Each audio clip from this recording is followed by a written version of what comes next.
In a world in crisis, can three idiots find hope in the darkest of places? Will love conquer all, or will hate win out in the end? This is a show called Hate.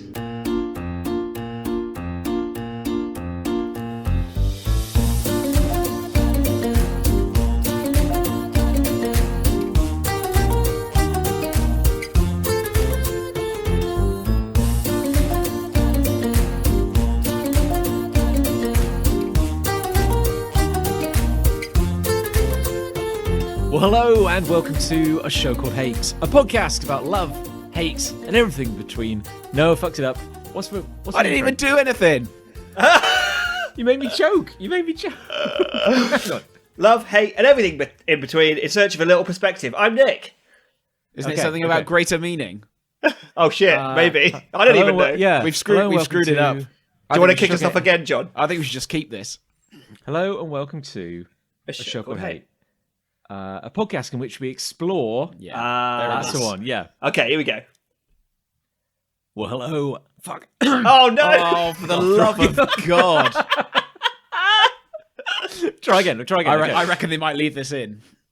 No, they're not going to hear this. They're definitely not going to hear this. They're 100% not hearing this now.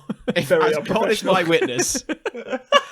Well, hello and welcome to A Show Called Hate, a podcast in which we explore love, hate, and everything in between in search of greater meaning and perhaps a little perspective. I'm John. I'm Nick. I'm Chris. Hello. Hi. Hello. Hi. That was an excellent intro, John. One of your best. Thank you. Yeah, no, I know. And nobody will know anything other than the reality we present. Nobody will ever know the giant fuck up from the start, from the first two takes. Ever. Yeah. Two takes? Sure, it was just 2 takes. Obviously, we're being very responsible right now by recording remotely still. And yet somehow it doesn't feel remote enough. No, there's always that lingering threat, isn't there? Yeah, thanks to the magic of technology, it's really like we're in the same room right now, and which is just a as problem. Awful. Yeah, at least though the smell is less intense. So it's certainly not still gone. There. It's not it's gone. Still there. It never really goes. No, it doesn't really. No.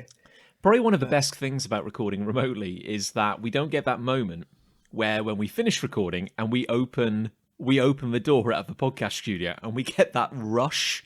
I love that feeling though. Yeah, that's like mushroomy air kind of escaping. The musk just leaves us. But the feeling of the fresh air coming in, that's our big reward for having done a good job on the podcast. I think I always look forward to that rush. I think John wrote that in our contracts actually. That was. I'm pretty sure. Yeah. If people want like a glimpse behind the curtain at like the magic, you should know that the moment we finish recording, 3 very hot men with very small bladders all just charge out of the room, tumble out over each other. You know that scene in the Hobbit movie when he opens the door and all the dwarves pile into his house? It's like that. It's very much like that. But with three men covered in sweat and fear. Yeah, just clamouring for the toilet. Yeah. Ironically enough, when you do get to the toilet, it's like that scene in The Hobbit where like 9 dwarves just fall out of your arse. Yes. I love that scene. That's the best one. That's the I'm best going scene. on an adventure, he says. He does say those words. Yes. He does say, in that particular scene. So do we want to do a quick COVID roundup? Like, what's the status of everyone? Because I think people will need to update their top trump cards. Oh, yeah. That's true. Yeah, because a lot of our stats will have changed since the last release. I'm clean, but my agility has plummeted 6 points. I have a very faint line. But my nose is like a solid block of shit. There you go. I have a faint line as of this morning, so I'm on my way in. Whereas I think Nick's on his way out. Hopefully, you're going on an adventure. I am the turd in this scenario. Yeah. Yeah, it's over for John and I, kind of, nearly for me, and you're just starting on this lovely road. This wonderful journey that I'm about to embark upon. Well, as I said to you just now, my only symptom at the moment, because I've only literally tested positive, is regret. This morning. No, it's sexiness. It's being arguably too cool. My voice is just slightly deeper, and I feel incredible. I think there is. I can hear that timbre to your voice. It might come across on the record. Hopefully, I just sound. I basically in my head I sound like Barry White. Yeah. No, you do in real life. It's a good thing we're not in the same room, or we'd all be at half-mast, based on... at least. And the rest. Yeah, so I'm well out the other side now. Like if I look in the rearview mirror, I can see like flavor country, but it's like it's a good way in the distance. Basically. Whereas if I just look in a mirror, I start crying because of how I look. Yeah, and I'm like a jump scare. Like if you look in the mirror and there's a jump scare. Bah! Yeah. I feel we almost should apologise to our Shouldn't have fans. thought so. We're still recording, even though we're like Why is that? we're COVID ill. Yeah, We're still doing this shit. Yeah, we're still doing the same old shit. Yeah. Yeah. We've always been doing, and we'll never deviate or grow as people. Why do you think we should apologise? Well, I just feel that like we've not like engaged with them lately. Oh, I we've see. not kind of we've not made them feel special. Okay, well we can spend a little time making them feel special. Oh, I don't want to. How? I don't really want to. I don't really want to listen to them in any way, or talk to them in any way, or acknowledge even that they exist. what is literally the least we can do? I'm actually asking what literally is the least we can do. There we go. It would probably be this. You know, like I would say this is probably it. Isn't We it? could just sort of cut it here, really. Should we move on? Or really, they should be asking. Ask not what your favorite podcast can do for you. Ask instead what you can do for your favorite And podcast. I'd let me say like this. a nice hamper from the farmhouse. Or Colgate. something. Would be Colgate. Whole Colgate haven't sent me anything for a while. Oh no! Has the blessing? Has the boon? Imagine one of the Colgate The lawyers boons! shows up at my front door, smelling minty fresh. We're looking. Excuse me, sir. You wouldn't happen to know a man who's enjoyed 5 years of free toothpaste, would you? Oh no, I don't. What was that, sir? Sir, is that spearmint? No. No, Yeah. No, I don't know what you're talking about. Ding. I just had a tree bore this morning. Fuck off. Yeah. No, I'd like if the fans are going to send us stuff, I'd like a like from a farmhouse hamper. That would be nice Oh sure, with some to like get me meats to get and me through this cheeses. difficult period in my life.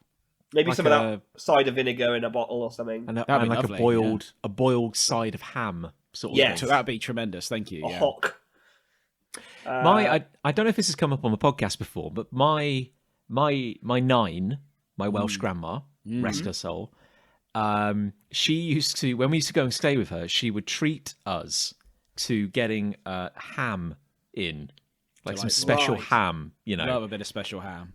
And as a kid, this was like magical ham because it was Right. just so good. Really And good she also ham. said it was called Gwalia ham. Oh. Gwalia ham. And I don't know. Hey, What was that racist? Sorry. yeah, that's my Yeah. that's my word. But is it a yeah? Is it a Welsh ham? I have to assume it's yeah. I mean, it came. I Yeah. was in Wales when I ate it, so From I- a Welsh yeah. pig. Yeah. But is Gwalia ham a delicacy? Is more my question. No, I don't think that's a thing. I don't think any Welsh person would know what that is. I have to Okay. assume that like that was the name of the butcher I understand. or Oh, something I like that. see. Yeah, But- it's from Mr. Gwalia. Mr. Gwalia, maybe, yeah. Yeah. But it was a really, really nice ham, and it was always quite thick. You have a right. sandwich of that, you're flying without wings. Yeah. Oh, you got it. But my nine would always say with some pride that whenever she went in, she would always insist that he start a new ham for her. Right. Because they have like a big That is no friend of the environment, is it? no. Starting Well, a in new ham every hindsight- time a new customer walks in. I know, right? Well, here's the thing. 'Cause Get rid of in the ham, hindsight- lads. There's another one She's in. here. Well, She's here. I don't think they threw it away. I think they kept it for the muggles For the less prominent customers, sure. and the tourists, yeah. But like, because I imagine they'd get in. I don't know how this meat industry works, but you get like a quart of pig or something Yes. come in, I think that's the that's SI the unit unit. of measurement. Yeah. and you've got like one of those big slicers, haven't you? Yeah. So you just kind of so you come in and like Mrs. Owen. That's my nine. She'd come in and like, oh, good morning, Mrs. Owen. Accepting Welsh. And it'd be like, Are you all right? yeah, that. Yeah. Sorry, yeah, no, I was. it's the just had COVID, something in my it's the throat COVID. there. In Welsh, that would be, I'd like some ham, please. Yeah. Oh, yeah, Borodar, yeah. So you come in and you say, you want some ham? Yeah, okay. Get a few slices, wrap it in greaseproof paper. That's your week. It's all very Ham for the Coronation week. Street. It's fine. But like, but I just realised like my nine would go in and say, oh no, I'm not like those people. I won't be having. I don't want a slice from the regular ham. No, I want the new ham. I want the new ham. I want like a fresh. But was the ham already in the window, or did they have to go out back and get a new ham? Well, this is what I'm wondering. Because as a kid, I Or felt slaughter something. Yeah. Well, I mean, Fresh there's a curing kill. process. I have to believe it Yeah, kills sorry. something in the moment. Sorry. Yeah, I'm the dick. But but my point is that as a kid, I was like, oh, my nine is a hero because she gets Yeah. the good ham. She gets the good ham. And now, in my later life, as somebody who knows how awful it is to work in any form of customer service, Yeah. they dreaded her coming. Oh, Oh, they I'm did. sure, yeah. Oh, yeah, they did. like, it was yeah. a bloody nightmare. It's the new ham lady. She's But back again. can you imagine working in any food shop and someone making you go and get another version of what you've got that is perfectly good? Yeah. That would Yeah. that would be a living nightmare. I don't want the one that's been out on the shelf for 16 minutes. Yeah. Yeah, I because want a fresh that one. in theory is how long it's been out for. Surely, in theory, someone has just come in and started that original ham. Yeah. Yeah. That's not enough now. They've got to go No. and get new ham. And also, arguably, there is no difference, is there? Let's be honest. Between the No, between the not old really. ham and the new ham. Not really. It's Yeah, the same because old if she- ham. Because if she'd arrived, I don't know, 10 minutes earlier, before they broken the seal on the original ham, Yeah. then it would have been just as good. But also, like, what if a minute before she comes through the door, there's been a previous customer, and they came in and said, "I want a new ham." Yeah. and so they get the new ham out for customer A. Customer A goes off happy that they've got a fresh ham, and then your 9 comes along. She's like, "I want a fresh ham," and they've just done it. But of course, it's not. It's not fresh, is it? 'Cause That would be a out on the butcher's shelf. nightmare. That's what they call a butcher's nightmare. I think That's I think phrase. there's a movie about it. I think that's just a turn of phrase. Oh, it's a bit of a butcher's So, nightmare. you've had a butcher's Oh, you've had a nightmare right there. butcher's nightmare. Do you reckon working in a butcher's, you think of it as like this kind of 1950s very charming kind of job? It is But I kind of reckon locked there's- in that time, but yeah. I reckon there's elements of it which are horrible because you'd be like, Or the killing, probably. well, probably the killing bit, yeah. But you'd be like, 90% of my customers, they just want, I don't know, like a nice piece of pork, like a nice Yeah. little like cutlet, But as a butcher, you have to take pride in your ability to deliver any part of the animal they want. Yeah. Yes. So if there's one guy who comes in every week because he wants like, I don't know, a cow spleen, Yes. but like diced, you have to be able to deliver it. Yeah. It's kind of like cocktails, isn't it? It's like when you work behind a cocktail bar, you have to know in your mind about how to make all the cocktails. You can't set up a butcher's shop and just go, "I'm just doing like chops." That's all I'm doing. Because someone will come in and be like, I want loin. I don't know meat names. I want saddle, whatever. Chris Ray, you've got the ruddy complexion of a man who enjoys Thank you. a meat pie. Yes. Compliment. You're not the first person to say that to me. You're not actually the first person to say that to me this week. What? Someone else has said that you have the ruddy complexion of a man. There's who likes meat a pie. weird rumor going around at work, which is completely unsubstantiated, that I love pie. That's just made up. I'm just happy the attention's off me for once. Someone at mate. work just thought, I'm going to decide today that Chris loves pie. Do you love pie though? Not really. Oh, okay. No. Have you eaten a pie at a football game? Yes. Yeah. I have eaten pie. Don't get me wrong, and Yeah. I wouldn't turn my nose up at it. But I don't love pie. I wouldn't turn wouldn't my rate nose it up as at it. one of my favourite delicacies. Have you ever had a pucker pie? No, Neither I don't have think so. I don't think so. No, The I haven't- nicest I haven't- pie I've ever had was a chicken tikka balti pie at Birmingham City Football Club.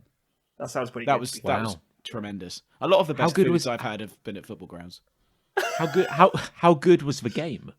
Oh, I don't remember the game. Just I remember the suspect pie. there's a kind of inverse I relationship. think because actually when I must remember the game because it's the only time I've been there. I went with my mum just to randomly watch a Birmingham City game. Huh. You gotta mix it up sometimes, 2-1-2. Here we Oh, go. God. The knowledge. Here it comes. I don't actually remember. Going back to Bournemouth? butchers briefly, though, right? Going back to butchers, right? Is there any capacity for new meat cuts, right? Because we've got. I feel like we've had the same meat cuts for all these years, right? What about, for are we gonna example, try and develop a new meat cut? Well, yeah. How about like beef pogs, right? They're like little coins, little coin-sized. Well, discs of there are beef pork medallions. yeah, but they're not really They round. exist. where are the medallions on a pig?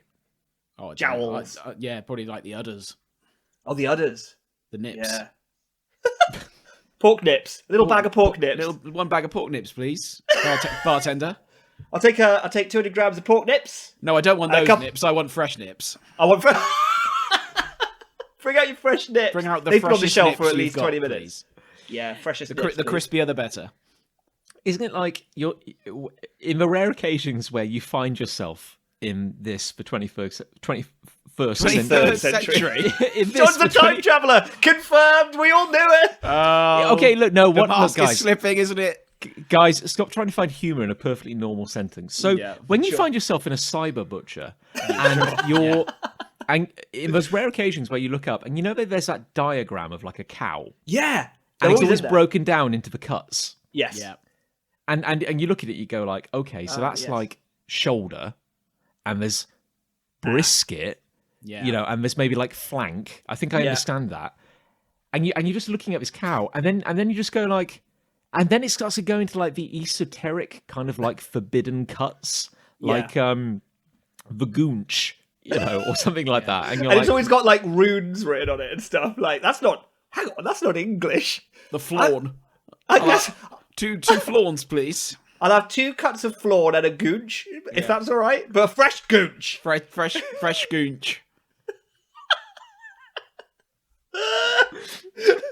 I reckon like it's like, because at the end of the day, how many different ways can you just take meat and cut it I know. like If there's any lengthways? butchers listening to this, they'll be, you know, butchering If you, you John. If you're if part you of are the a pub. butcher, lol. That's a butcher's nightmare. That is. If you are a butcher and you're listening to this, we don't want to hear from you. Thank you, though. No, I don't value any feedback.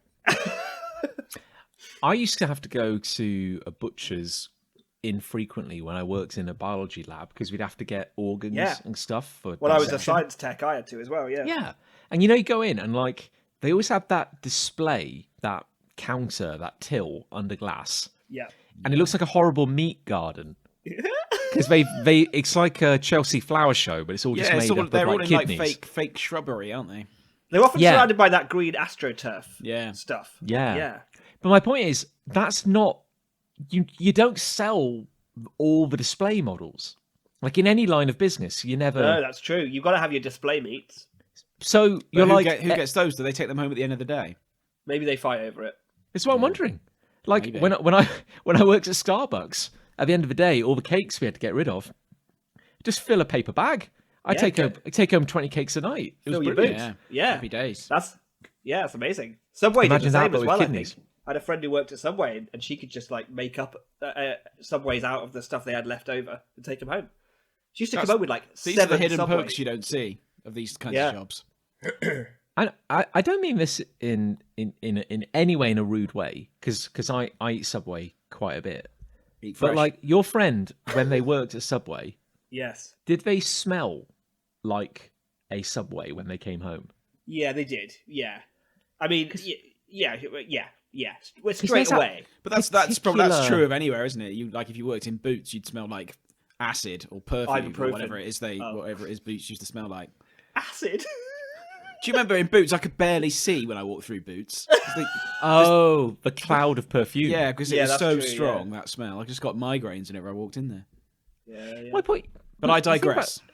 The thing Subway. about Subway is that there's always a smell in Subway. It's not altogether bad. No, necessarily. No, it's quite. No. I would say it's quite an appealing smell. but it doesn't smell like anything you can order on the menu. No, that's true. I guess it's a combination of everything. Well, you yeah, can there is order on the a lot of stuff out front, isn't there, at Subway? Yeah, there is under that glass case, Yeah, just like a butcher. I think we said It is a butcher with his Just like a butcher. with his flaunch. What's that weird?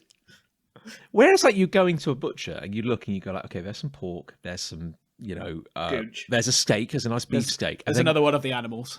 and then you see like a flower of kidneys, and you're like, okay, that's weird. Oh, okay, yeah. But like in Subway, you go, okay, there's the ham, the cheese, I recognise that, I recognise that. But then there's always like these weird little triangular cake-looking things. What are they? Samosas. Oh, are they those things? Because they've partnered with Doritos recently. Is that the thing you're thinking of?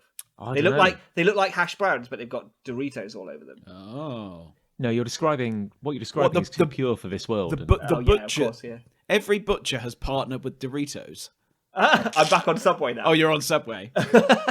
Every butcher is part of Every independent butcher in the UK has Try partnered on with new- Doritos. Try our new Doritos dusted steak Yeah. tartare. The new tangy cheese flaunch. Oh, you got it. Available Yeah. from your independent butcher in association with Doritos. Have either of you ever had steak tartare or What anything is like that? That's Raw, raw, isn't it? Yeah. mince with an egg Yeah. cracked on top. No. Raw mince. Yeah. Like, no, I've definitely never had that. What? No, I've I've never had had it. the closest I've had raw beef. I can't remember what it's called, but it's in France, and they have it like super thin, like wafer thin. beef. Carpaccio. Yeah, is that that it? it? Yeah, maybe. Yeah. That's the only raw beef I think I've had. But no, what? Raw mince with an egg cracked? A cooked Yeah. egg? No. It's a pile of beef mince with seasoning and like Right. onions and then a raw egg cracked on top. Someone who's invented that has just been fucking lazy, haven't they? It's just But, gone, no, I'm not cooking that. Forget it. And they're That's like, I'll got eat such it a anyway. fancy. That's got such a fancy name for what is in essence just upturning two containers you could buy from Tesco's onto the same plate. That's what that is, isn't it? It's like you tip the mince packet up, you tip the egg packet up, Yeah, steak tartare. done. Yeah, like I get that not everything you can order from a chef would be cooked. You know, if a chef made a delightful salad, I wouldn't be angry if it weren't hot. Deep fried. But thank you, yeah. But like, yeah, just the raw. It's like you started the meal but Yeah. didn't finish cooking it. That Or doesn't start sound cooking. that doesn't sound appealing at all. I'm not into that. Forget it. No, thank you. No, How bloody do you go? I haven't had a steak in a very long time. But No, me neither. when you do, how raw do you go with it? I do say rare when I order, because if you Nice. say medium rare, you're basically this is how I consider the world of steaks, right? If you say medium rare, that takes up 90% of the scale, okay? Because at 10% low end, you've got rare, and at 10% at top end, you've got well done. And then 90%, no, sorry, 80%. I know how numbers work, shut up. I don't do 80% maths so very good. of the middle of that is all medium rare, and that's just up to personal like taste of the chef. It could be anything. So there's only one way to guarantee which end of that scale you sit on, and that's by choosing one of the more extreme options. So I pick rare. That's how I feel. What about blue? What about blue? Bleh. Yeah. Well, blue is that's like super extreme, I guess. One end, yeah, and then like I don't know, charcoal is the Blue. equivalent It's of like the other it end. goes like blue, and then it's like steak tartare, and then it's just like alive. I think Yeah, that's and the then it's like- scale. Come Yeah, choose that- your cow and battle it to death. Yeah. Isn't blue where basically like you take the steak out of the fridge, you show it the hob, and then you put it on the plate and just kind of serve it. Yeah. Whereas at least rare, they've cooked it, or they've done something for a second or two. Yeah. Maybe. I had a feel like- delightful steak in Covent Garden not that long ago. Ooh, tell us about it. Well, I will. Take us It's through a it. plate. Can I say the name? I don't suppose anyone cares. Yeah, they're a sponsor. Okay, cool. It's called Flat Iron in Covent Garden. Not a sponsor. They're not a sponsor. It was Back up, delightful. back up. They're very nice people. You get a lovely steak, all cut up, and you get a lovely custom meat cleaver thing to cut up your steak. That's When you say little- cut little up, cute- do they cut it up for you? They slice it child? in like a Yeah. posh way. Oh, you sure, get, yeah. You get your sides. You get a free popcorn when you go in. You get a free ice cream on your way out. It's great. Free ice cream. Free Wait, ice what? cream on your way out. Free- Yeah, I need to tell Alice about this. as in It'll free, blow her mind. like not on your bill, not nothing, and it's Like very reasonably truly free. priced as well.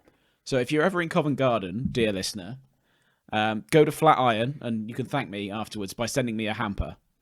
I think the last steak I ever had was from Son of Steak in Cheltenham, Oh yeah, that's which is my before God, we yeah. watched Sonic 1. Oh wow, yeah, that was Oh then. my god, That was I think you're okay. right. I think That that, was might alright. have been the last time I ate steak as well. That was okay. yeah. It's not on the same level as Flat Iron. Okay, good to know. Good to know. I know I've brought this up on the podcast before, but in Canada there was a chain called the Keg that did meat. The keg. And Meat from they a had- keg. That sounds and intense. you can have a steak, and their grading scale was blue, Yep. rare, medium rare, medium, Medium. well done, Yeah. and then Chicago style, Oh. Covered in cheese. which was raw on the inside, Oh. burnt on the outside. Brilliant. How do they do that? Is They that get a- the pan is that super a hot, I thing? guess. I bet people in Chicago are like, "What the fuck? Don't How pin dare this on you?" us." But does anyone order it like that? Is that like Well, a I don't delicacy know. again? You could have had it Chicago style. Oh, and they also I'd try that. offered. I would try that. See, I don't actually mind burnt food on the barbecue now and then. No, me neither. If I'm at a barbecue and Sometimes someone burns it, I'm like, okay, It's like a sort of crust. yeah. Yeah, but like the stuff you put in a barbecue is never like good. You're not anyway. expecting high Yeah. quality food, are you? Really? I'll tell you Well, what. it depends on the barbecue, of course. I'll tell you what was a revelation, and again going back to Canada, which I know I never do. Yeah, you never Um, do. People in Canada were like, "Hey, good friend, Hey, John. put a slice of beetroot on that burger." Oh my goodness. Really? Oh What are we talking, like grilled beetroot or just no, on its own? straight out the jar. Put a slice of that sounds pickled that beetroot sounds on a bit too wet. If I grilled the It'd be quite beetroot wet. for maybe a couple of minutes, I'd probably feel better about that. Oh, maybe so. It added. It was good. It added a certain tangy to Okay. it. I think I'll be open beetroots to are it. underrated. I don't have them ever really, but I think they're I feel probably like quite I've- underrated. I feel like I've hardly had beetroot in my life. I don't feel like I know beetroot well enough as a friend. Well, I think the issue is like a beetroot. Doesn't a beetroot take like 4 hours to cook decently? No one's ever like, Really? "Oh, I'm in a hurry. I'd love a beetroot." Like it's never been That's said. a lot of time for very little reward. I would suggest. Maybe it's very not. true. Maybe it's not overrated for that reason. Okay. Who's got a hate? No one. Oh well. Bye I guess everybody. The episode's over. Bye. It's been a good run, but we're all out. Hey, maybe this is my time to shine. I've got a Go hate. on, John. Well, you I don't go kind of first left very a gap often. because I was kind of thinking John should get a chat. That's what I was. I was Oh my genuinely god! thinking Wow, that. this has never happened before. Yeah, enjoy it. I hate movies about a single, very specific, weird profession. Oh, Okay. what movie have you watched recently? Yeah. No, I haven't. It just struck me that there is a genre, kind of like an unofficial genre of movies. I say the 90s holds a lot of blame for this. Hunchback of Where- Notre Dame. That's not a job. It's not a profession. He's a bell ringer, Well, he's not called the bell ringer. Of Notre Dame. but that's his profession. That's true. It's not really about that, though, is it? That wasn't the example you were going for then. No. Weirdly, it seems as though it was not. That's a shame. No, and Go on, John. Okay, thank you, Nicholas. The other one. Yeah. So the way I see it is, hi everyone. I'm a highly paid Hollywood movie executive, Yeah. and I commission a lot of movies. Hi, maybe you've met me. I don't have an original idea in my head, Oh. but you know what? I'm going on holiday with my family. Goodbye. Derpy derpy derpy derp. Oh man. There's so much traffic on this bridge out of New York. You know, the bridge out of New York. You know, the one bridge that leads to The main bridge, yeah. Oh Yeah. gosh. Beep New York beep. Bridge. Oh no, I can't believe this traffic is terrible. Get out of the way. He's walking shit. here. And then I'll kind of I lean out the window. Hello, bridge attendant. The man who controls the bridge. What's going on? Oh, I'm sorry, sir. The bridge is really busy. You wouldn't believe the stories I could tell you about my life. I guess we're going to be here for an hour. And then, hello everyone, I'm back from my holiday. I think we should make a movie about bridge attendants because I met a man, and I think we should cast Sylvester Stallone, and he's like a toll booth guy on a bridge. Yes. Only he's also like an ex-army guy, and then ripped as terrorists fuck. Yeah. and terrorists take over the bridge. You know what I mean, though? Like I'm Terrorists saying, take over the bridge. I'm saying this. I'm trying to think of a specific example. Okay. I can think of one, I think. Oh, okay. Oh, but I can't remember the name of the film. So this is a great example. But it's that one about a runaway train that gets out of control. Oh, And the main God. characters are like two train, steerers. Oh. Train drivers, there we go. I know exactly what you mean. Train Yes, Isn't like one of them like Denzel Washington or something? Yeah, like and that? I think it's Chris Pine is the other one. Yeah. And it's like the two most beautiful train drivers you've ever seen in your life. It's like, what is So happening? how have they let the train get out of control, or are they just I passengers? know, it's they're bad at their job. No, they're the drivers. They're Oh, the right. drivers. But it's always like they'll find a profession that no one has ever thought about before in their life, Yes. and then they'll learn enough about it to write just the opening bit of dialogue, Yeah. Yeah. and then they'll cast somebody who can do action Yeah. to play that role. And it's always like Statham. Oh yeah. it's always like Statham, yeah, and it's always like a really down to earth, mundane, blue collar job, and the action hero main character always has a history, like in the military or something like that. Before he took the job, so he's like, he fought in some of the biggest wars in all of human history. But now I'm retired, and I'm gonna be a pontoon operator in Venice. Yeah. Well, there's a few love that movie. examples. But there's a few examples that spring to mind. There's Venice like bitch, it's called. No, it's not. there was in the 90s there was Backdraft, Oh. which was all about firefighters, Okay. but also like they fuck, and they have like really like high pressure jobs and stuff. And there's a conspiracy, and one of their own has become an arsonist and stuff like that. Can you imagine? There's one that came out in the last year or so, which is it's called something like Smoke Jumpers or something like that. Something, and it's all about These don't sound like real words. Chimney sweeps. no, it's all about the it's all about the dudes who set intentional forest fires Oh. to do controlled burns. Okay, Which is right, a thing fine, they do fine. where they're like, I bet it goes wrong and it gets out of control. well, I Boom. think we're Movie. already on the No same way of wavelength knowing here, for yeah. sure. And then there's also one which really, I've never seen, but I vividly remember the trailer from when I was young. I think it's called like Pushing Tin, God. and it's all about air traffic controllers. What? That's a weird Yeah, name no, for that I movie. shit Why is you it not. called Pushing Tin? Because that's what you're doing, Nick. When you're guiding a plane into land, you're pushing tin. Only if you really extrapolate, like That is. I don't think- I feel like that's an Nicknaming. oversimplification, to be honest. pushing tin. But I thought literally- that's if you eat a can of baked beans, Yeah. can and all, and then you have a shit later. That's Yeah. pushing tin. In the same can. But I can vividly remember the trailer, and it was something like, if you can picture it, it's a 90s movie. It's like a sexy thriller. Yeah. Yeah. And it's like John Cusack and like Billy Bob Thornton or Nice. something Yeah. like that. Yeah. And it's literally like John Cusack is Tommy Plane Pusher, and it's like Tommy, you're the best guy at pushing tin around. You're the leader in your field. Hey, we've got a new recruit. Nah, Hi man, everyone. I'm retired. Hi everyone. I'm Frank Flydown. And I'm a maverick renegade, but I did great work in Philadelphia in the 70s. Yeah. And I'm here to challenge your position.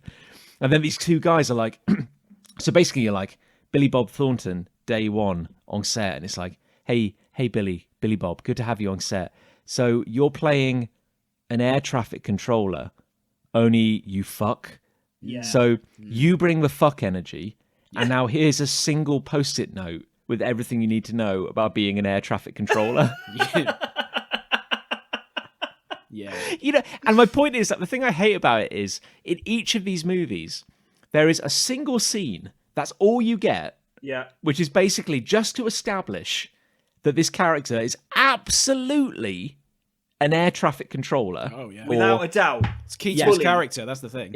Is 100% an air traffic controller. It's definitely not an actor pretending to be an air traffic controller. No. And so they have this one scene where like, oh, the cat just jumped on the table. Oh, hello. That's great. We have Yeah, this carry one on. scene when the cat jumps on the table. Yeah. Yeah. But can you picture this scene? It's where like I have to suspend disbelief and accept the reality that Sylvester Stallone is, An expert in air traffic control. yeah, or if not air traffic control, he's a what's he? He drives one of those vehicles that sweeps the streets. Oh, like they've yeah. got like what would you call it? What let's pitch this movie. What do we call this movie? Okay. Oh, okay. So he's a man of the brushes for sure. He's man of the brushes. I like a that. brush with danger. Oh, yes. Yes. A brush with danger. And what is the because you can't call them street sweepers. No, so they what's need the sexy term? What do the guys in business? Sanitation. No, it's gutter objectively boys. No, Chris Ray, you're on completely the wrong track. Nick's in the right ballpark. I'm being too formal about it. Gutter boys Yeah. sounds really bad. So It's I not don't what like it says that. on your CV. It's what you and your buddies, when you're sharing a brew, colloquially call call yourself. it. Oh, we're Okay. we're the street boys. Drain gouger. Oh, yeah. There we go. That Drain kind of thing. gougers. Okay, Yeah. I'm with you. Yeah. So Sylvester Stallone, and there'll be this one scene in A Brush with Danger where, you know how it is? It's like Sylvester Stallone wakes up. Oh, he's in a double bed, but he's sleeping alone. Yes. Oh, there's a photo of him and his wife Oh, on the no. bed stand. But he's in Where's this he- incredible. He's But in where's this his wife? incredible apartment. He's got like bare brick walls, like iron girders. Like he's in the center of New York. He's probably paying about $14,000 a month for this apartment, but he can afford it because he's a street sweeper. Because the, No, 'cause the but- studio was subsidizing his rent. That's Well, right. I've already forgotten. I've already Drain forgotten gouger. what we said. He's officially a street sweeper, but he's actually He's a drain gouger. a drain gouger. That's what they call themselves. Yeah. So he's going to get up out of bed. He's going to make a coffee. He's going to drive to work. And we, as an audience, we don't know what he does. We haven't Not worked yet. it out yet. Well, I don't think it's important. Except that one of the photos on his bedside table is just of a street sweeping brush. Yeah, So he's got his wife, and then he's just got a little brush just there. But that's On only a if you white look really white closely. background. it's just Yeah. it's just a broom. It's like a stock photo. But And it's he's signed gonna- from the broom. It's like dear. What's the character's name? Nobody knows. Joe. It's always Joe, Dear isn't Joe. it? Joe. Yeah, it's Joe. Yeah, it's Joe. Yeah. good You point. sweep me off my feet, love broom. That kind of thing. yeah. Yes. John's yeah, happy this with is that. solid. This is solid gold. There are no bad ideas here. Yeah. Well, And- the only important scene is the exposition scene. So as long as we nail this, it'll be fine. Well, my point is, he gets out of bed. Oh, there's a backstory. There's some tragedy there. We don't know Yes. about it. I hope we find out in the next 90 minutes. We won't. He arrives at the sanitation HQ. center. Yeah. And then we the drain get- gouging. Yeah, commissioner. Then we get the scene. Oh yeah. And this is how the scene pans out. Sylvester Stallone, cup of coffee in hand, Yeah. gets out of his car. The camera is like panning backwards, so he's always facing the camera, but he walks into the building. And as he walks into this hub of activity, every single person in the building, in turn, interacts with him in some way. To give us information. Yeah, Oh, yeah, so we sure. have this walking thing, and he's Like, like, sorry, and someone your go, wife's dead, Joe. Oh. that kind of thing. Imagine if you every morning if you said that.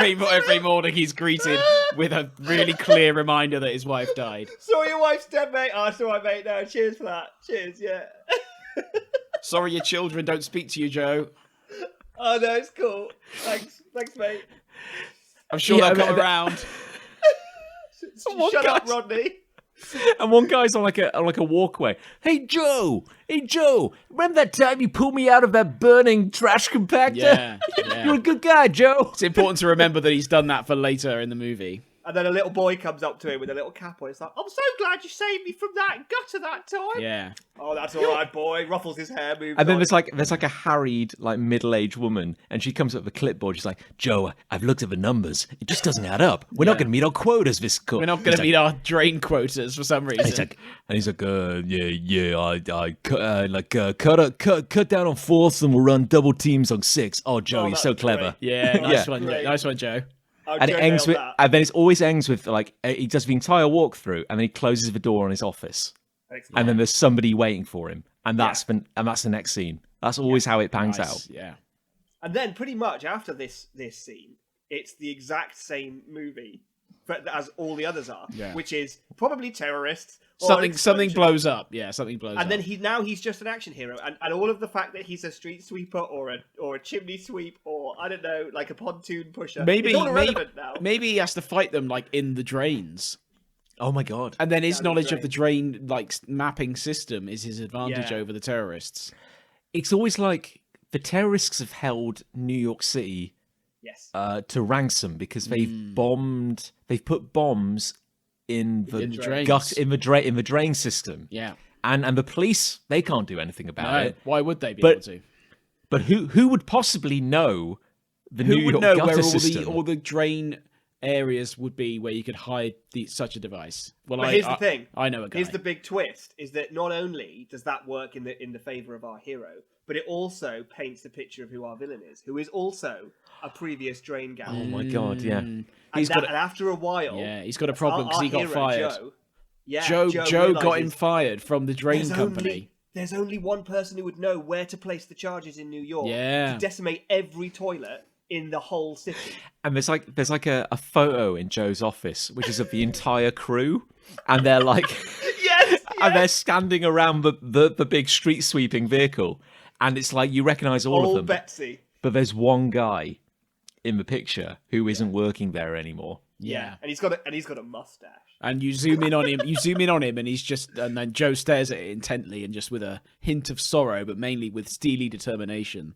Yeah, and then there's a beat, and then he punches the wall. He's like, God damn it! Yeah, Gonzalez. I lost a good man that day. I lost a good man. What? Because he fell. He fell in a drain or something. He fell down a drain, or he had to fire him because he wasn't cleaning drains well enough. Something like that old chestnut. Yeah. Well, Joe can't be too high up the ranks either. He's got to be an everyman. He's a man of the people. He's got an office though. He's got an office though. He's got an office because while he could have taken the promotion, yes, he turned it down. He turned it down because in favour of the office. He's the highest he can go. No, because he's a team supervisor. Yeah, and that's the highest you can go while still maintaining a practical job. Any higher, and he'd be in management. And we don't want a story about a manager. No, it doesn't sit well with Joe. No one cares about managers. It's not very everyman, is it, being a manager? No.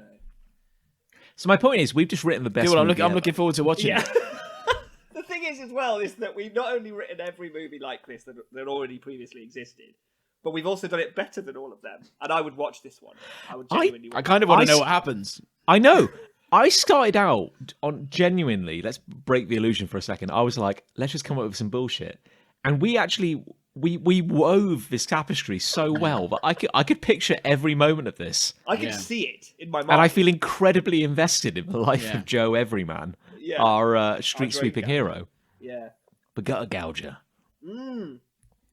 Once a gutter gouger, always a gutter gouger. Yeah. It's in your blood. And then that's how the that's the line they pull out into like the trailer, but they play it over like a completely unconnected scene from a movie. It isn't a man's heart and a man's veins, just the sewage system of the body. And that line's cut because that's awful. Yeah. Anyway, my point is, I hate it because I think, as you rightly said, they only ever wrote one script in around 1992, and every movie like this, they just cut out the opening act and just or the opening scene, and they just change. Just put anything in. Yeah, the profession. The profession is irrelevant. There's a film that's just come out, like recently, and it's a Michael Bay film. I think it's called Ambulance, which is already a very imaginative name. There's no way of knowing for sure. No. But I imagine it's a lot like this. Now, granted, there's a lot of potential for action and genuine stakes in a story about paramedics. But is that not just what we're talking about here? It's just like, let's just take a role and then just like create peril and action. And it's like, in this day and age, Michael Bay made movies about giant robots fighting each other. Badly, sure, but he made them. And now he's just gone back to an ambulance. He's just gone back, like, let's just go here. But it's like the director, or Michael Bay, discovered a thing which the world knew existed. Yeah, we all know, Michael. The real twist in that movie would be when the ambulance transforms. Oh, that'd be it. What a twist that would have been. But the patient's still on board. Yeah. Ow! That's how it's all connected. Oh, I see. What a fucking twist. What a twist that would have been. That it's actually set in the Transformers universe. That would have been great. If that... Maybe it happened, who knows? Well, I haven't seen the movie, so I don't know. It No. doesn't. No. Okay, well, that might be worth watching now. And just to round it off, I can guarantee when Michael Bay made that movie, it's like, oh, Michael, what research did you do to make this movie? It's like, I spent an afternoon sitting riding next to an ambulance man, and then I figured I had everything I needed. He was off duty and we were in a bar, but I don't think that matters. Yeah, we had a chat, and he told me a few things about being an ambulance man. He told me the sirens are blue. Well, I've got hate. My goodness. Yeah, here we go. I'm just going to dive in. I hate blowing my nose while having a piss. So sometimes I like to have a little. Sometimes I like to treat myself to a little sit-down piss. Nice. Sometimes I'm tired. Sometimes I've got hurty legs. Sometimes it's an opportunity to scroll. On the old phone. Yeah, you got it. And then recently, certainly with the COVID, but also generally, I might have a runny nose at this point. And I'm like, maybe my brain's like, hey Nick, it's okay to have a runny nose now because look at how much toilet paper there is around you. There's plenty of mop-up potential here. So maybe it sort of encourages it out of my nose. Oh, I've done a sneeze. Just you're talking about it has made me sneeze. Isn't that weird? It's like and for the first time in the whole episode, you stopped pissing, which is amazing. Yeah. That's weird, isn't it? You do not want to see the carpet. So sometimes I might blow my nose while midstream. And it honestly feels like my dick is going to explode. Woohoo! It's a really horrible feeling, and I don't know if you've ever done it, but it's like... But I don't learn I wasn't expecting that.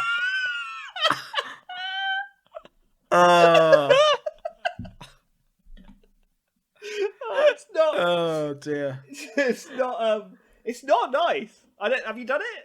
I want to hear from you guys. I must have at some point. Well, now you've said it. Yeah, it must have done it. Yeah, because, I mean, we have all these bodily functions. Sometimes they line up. It's frustrating. And it has happened a few times, and I don't seem to learn my lesson. The toilet is the only place I think I feel truly free. I know, right? Like it doesn't, like, all the other times you're walking around, you're thinking, my God, if I, started shitting right now, this would be a nightmare. Whereas on the toilet, you're like, this is great. I can do what I want. I can be who I want to be in here. Society isn't here to judge you. Yeah. Are we all our true selves on the toilet alone? Maybe we are. It's really like the dark, the dark 17 minutes of the soul, really, isn't it? When you're having a shit, because it's just you and God and the porcelain throne. Yeah, and sometimes a toilet or bathroom has a mirror. And you can see yourself sat on the toilet. Yeah. I think it's quite important not to look at yourself. I don't enjoy that. I don't enjoy that. Because you're looking at yourself at your potentially most vulnerable. Yeah. And it's not a great look for anyone, I don't think, sitting on the toilet. I don't think anyone can be cool while sat on the toilet. So here's the thing. When you sneeze, do you or blow my nose. Or blow your nose, sure. Do you hold it in, or is it you going full throttle kind of thing? When you're pissing, I'm talking. Wait. What? Do you mean the nose or the dick? Well, either. Let's start with the nose, and we'll move on to the dick. So I can't hold back on the nose side of things because I'm trying to clear my tubes out. I'm trying to get things done up there, But I'm also mid piss. Yeah. And what trying to get the tubes clear? Yeah. Yeah, exactly. At both ends, right? So I blow my nose. And when you blow your nose, I don't know if you've noticed this, but you tense every muscle in your body and some of your bones.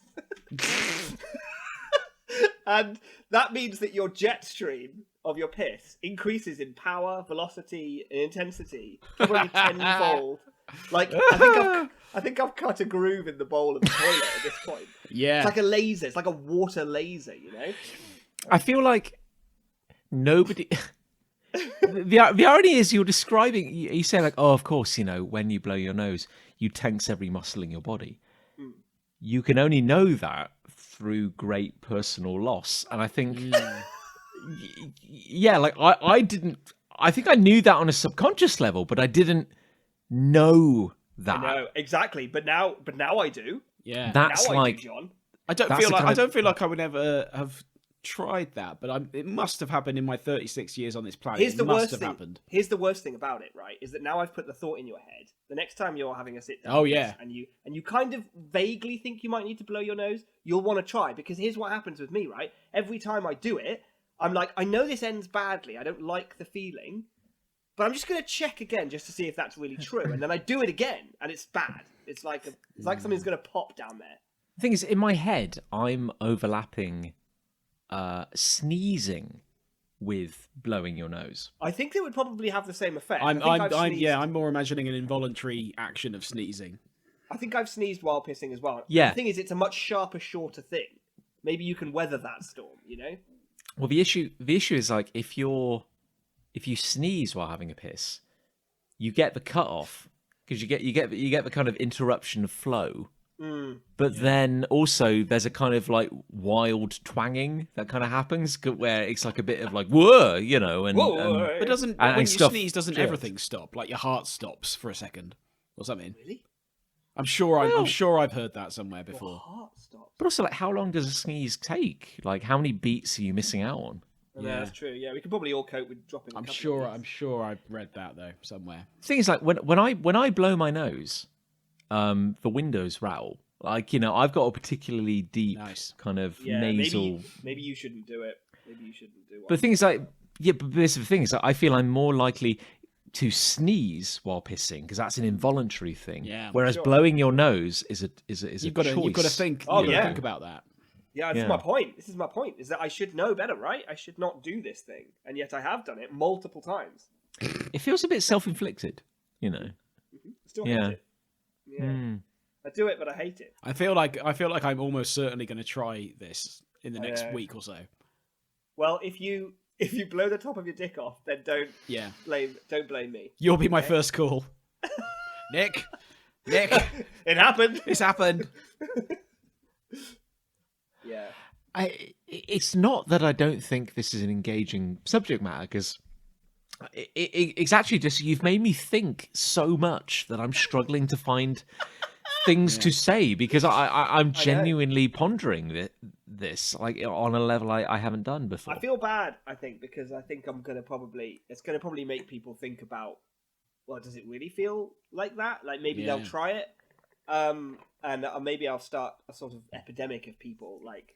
We might get some comments and some letters about this. Trying it out. Yeah, we might get. I guess at this point it's just a good time to say that we're not responsible for anything you do, and do not try the stunts that you hear about on this podcast. Yeah. No. Also, we almost certainly won't respond to your complaint. Yeah. No. And while Nick is undeniably rad, and we all have that T-shirt with the iconic image of him blowing his nose while pissing on a skateboard. Yeah. Like, you know, sometimes your idols do stupid, irresponsible things. Yeah. To sell drinks or something, you know. Yeah. I'm a larger than life character. Like, as my role as an entertainer, it's for me to do these things, and this isn't something to impersonate or try yourself at home. Please don't. Yeah. I'm genuinely thinking, like I cannot overstate. You've how disarmed much this me. has That's made what's happened. Yeah. You've disarmed me. I'm really thinking about this. Wow. Yeah. Yeah, it's a problem. It's a problem. I think about it quite a lot, actually. Sometimes I'm on the toilet and I'm like, I've got a tiny bit of a runny nose, and I'm like, no, I'm not. I'm not doing it. You can't do it every time.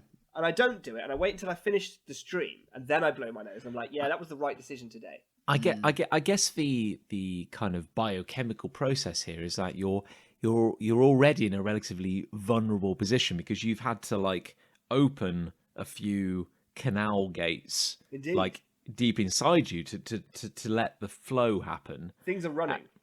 So you're going like, well, you know, there's no barbarians at the gate. I'm gonna open it all, and then I guess when you blow, you're suddenly there's a pressure differential, which I assume has to rush to every.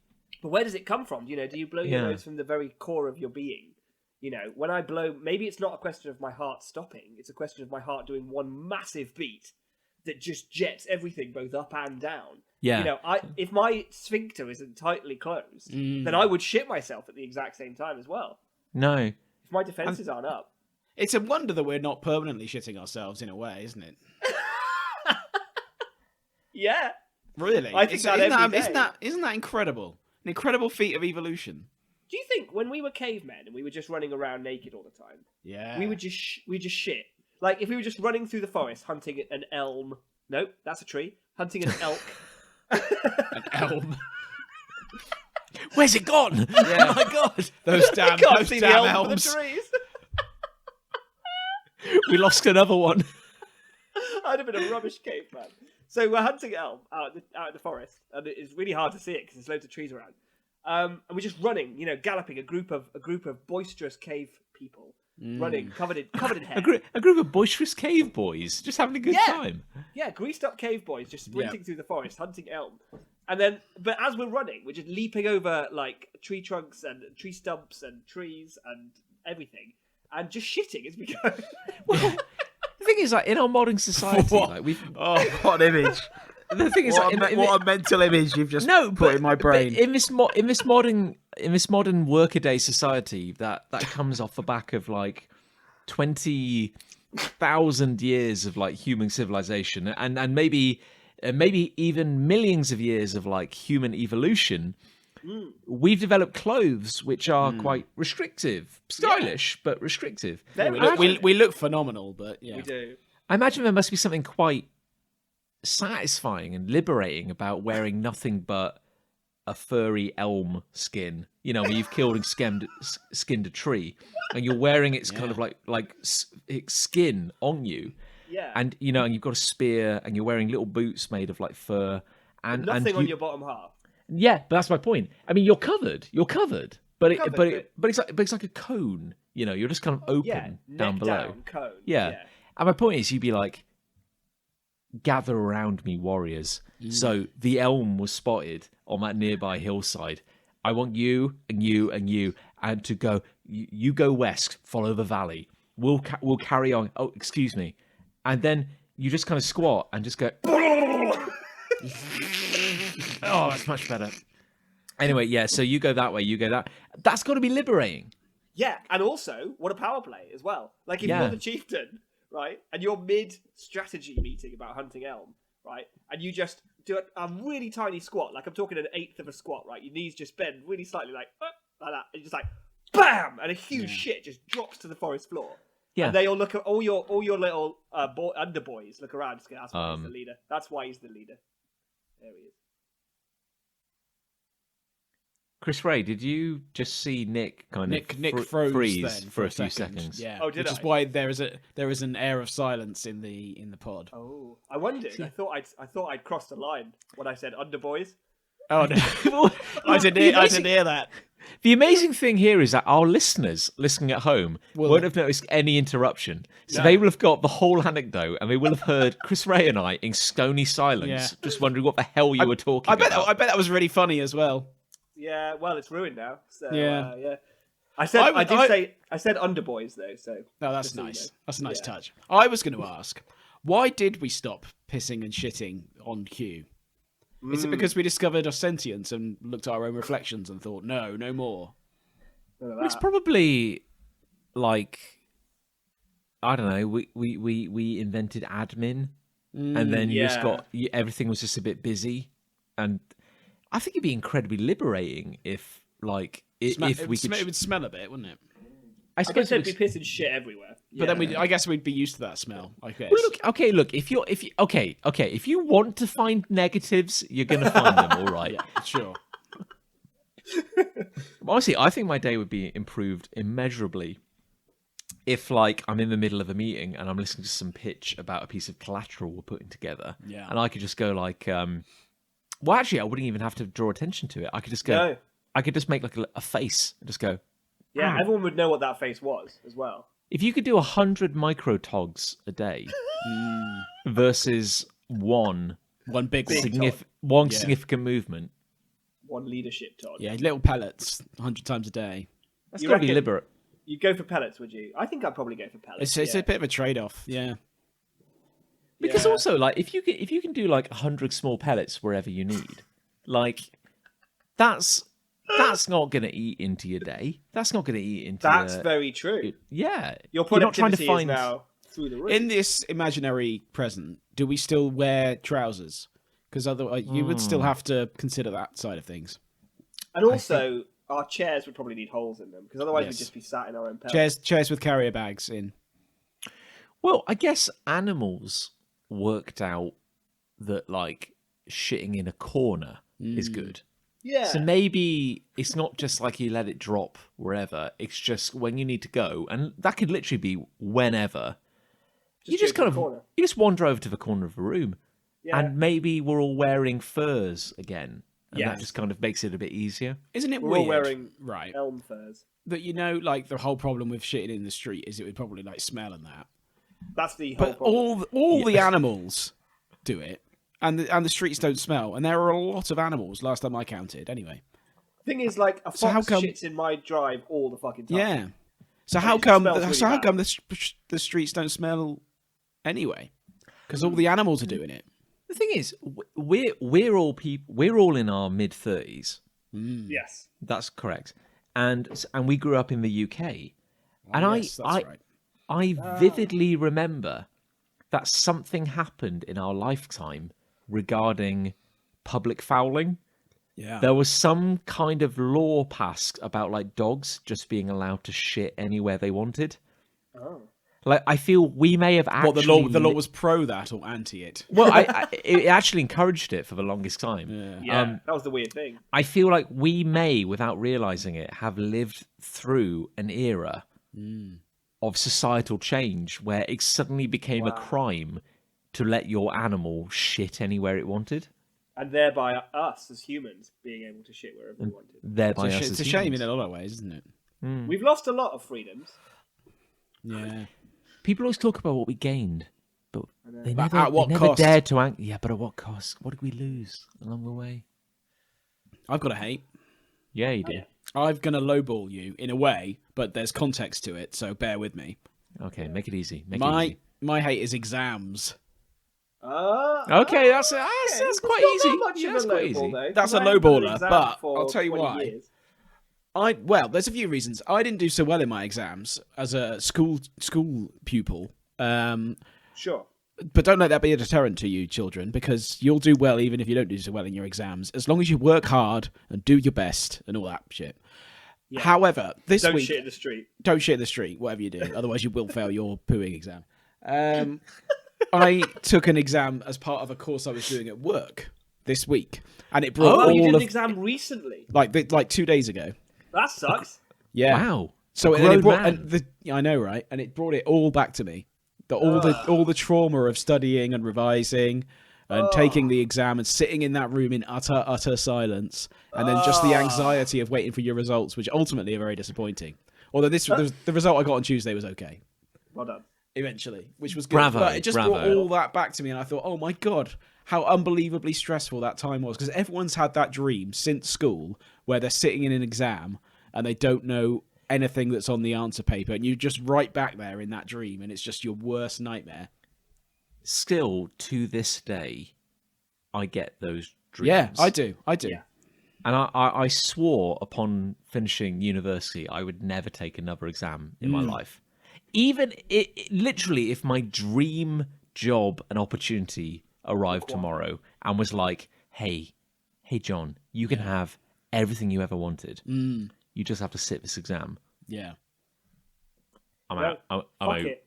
Yeah. Never again. Never again. It was Can one of you those. believe Yeah. we had these huge sections of our life, like GCSEs, A-levels, everything, where it was just like months of thinking only about exams. It's mad. And it seems awful. horrendously unfair that people's whole lives are judged based on that. Yeah. In some cases, I realise that things can To a change, but degree. if you do badly, and because I did particularly badly against what I was expected to do, but hopefully I've recovered it well enough to be a reputable member of society in some fractions. Anyway, Get into the art world, it doesn't matter at all. yeah, fuck I'll the tell you art that now. world. I vividly Fuck it. remember the last exam I ever took was like the summer of 2007. My Yeah. final exam at university. I've been revising for months, and I remember meeting my fellow students outside the hall going like, "Oh my god, can you believe it's nearly over?" And I was like, "Yeah, just a 2-hour exam and we're done. Can you believe just a 2-hour exam?" Yeah. And they were like, "What do you mean 2 hours?" And I was like, "It's a 2-hour exam." And they were like, "It's a 3-hour exam, John. Shit. You know, you have to write 3 essays." And I was like, "Fuck my life. I only prepared 2."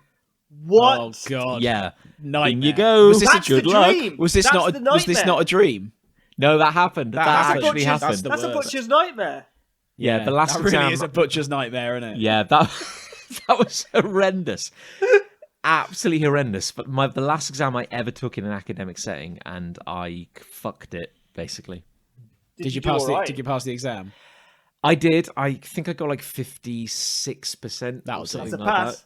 Because I basically pass is just a pass. yeah, I basically just didn't answer the third bit of the exam. I've had the moment where the classic moment they always tell you about, where you haven't read the other side of the paper and you think it's all over. Yeah, yeah, yeah. And it's like I had about 10 minutes left and there was a whole side, and I was like, Jesus Christ. "Fuck!" But it's it's awful. It's just the stress of the it all worst and feeling. revising. I remember in our old school, John. You'll Yeah. remember the main hall in our old school, and I that do. there was a bell in that room, like to signal the end of your lesson and the start of the next lesson, and blah blah blah. And that alarm, they kept it on even when you were in an exam. So say you're in a 1.5-hour exam, you would get at least one unbelievably loud bell that would make you jump hell. routinely. When you were sitting in a room in silence, good God, did that bell make me jump every time. Thinking back, like, I guess you could say that I guess you could say that I'm a writer. Like, that is basically kind Sure. of like what I do. Yeah, So I'd say that you'd think that, like, oh god, a English literature exam. Hey, he's gonna love that. It's gonna be right up his street. He's gonna eat it up. There is nothing more unnatural than going like, "Hey kids, come and sit in this big assembly hall on a weird little table for 2 hours. Off you go. Write like 2 essays in that time about this poem or about Doesn't like make a lick of sense.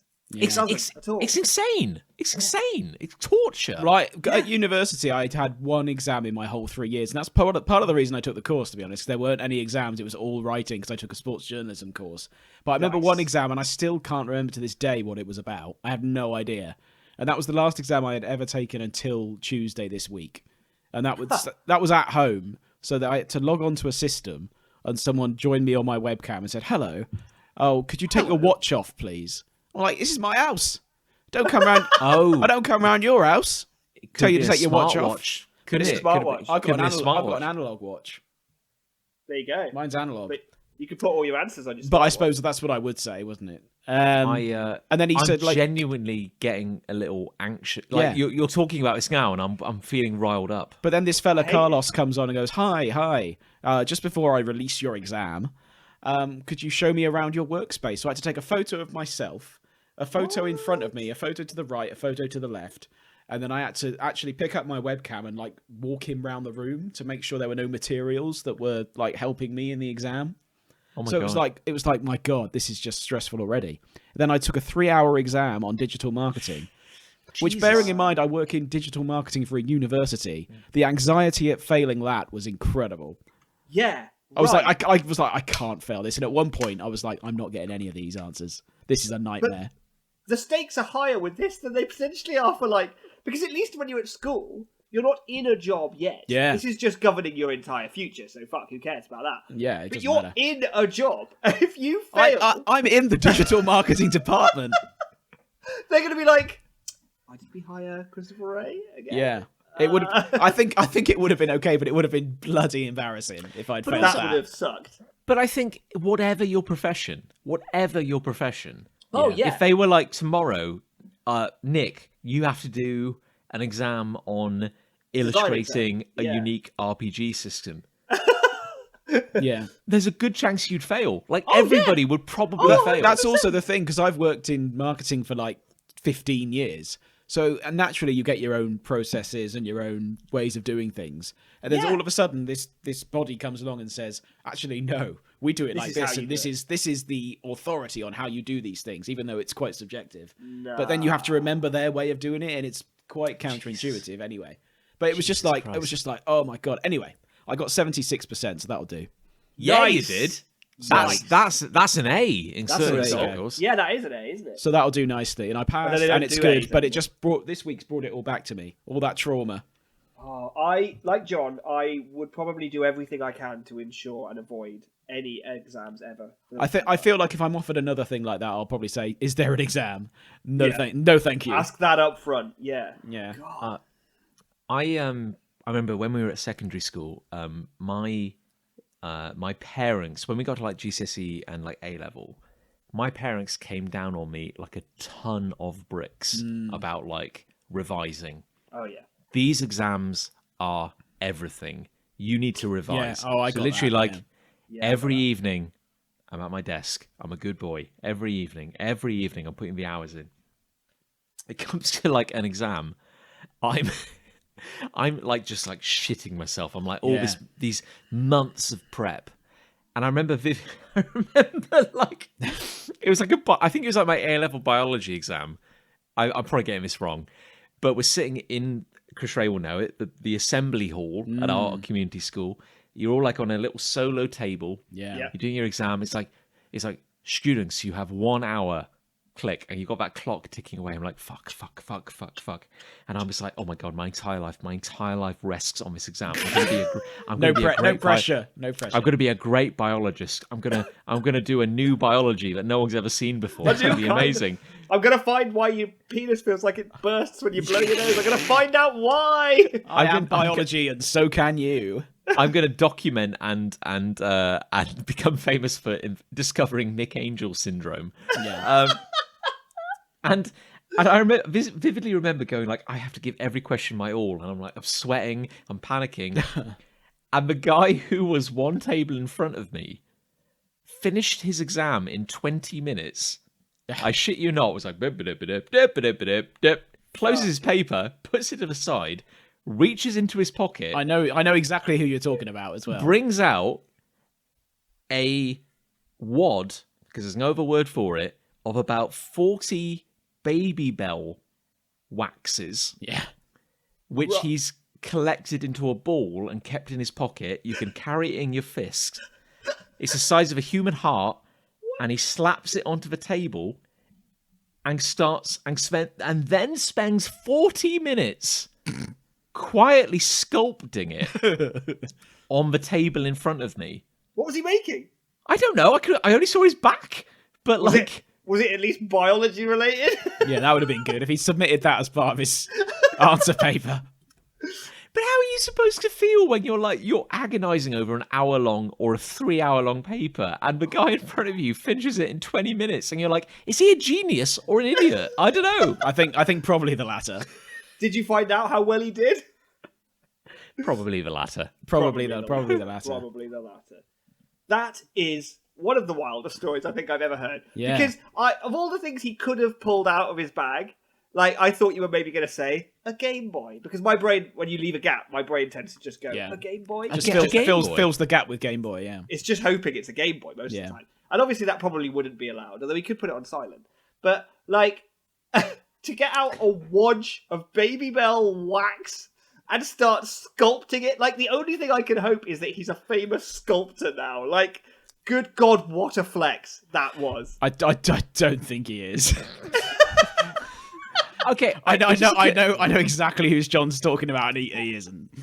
Okay, for the benefit of any international listeners we have right now, what is a Baby Bell? Can we describe this? A tiny snack cheese. It's a wheel of cheese about the size of what would be a coin in America. That would about an inch across. Wheel an of inch cheese. across, yeah. Tiny And snack wheel.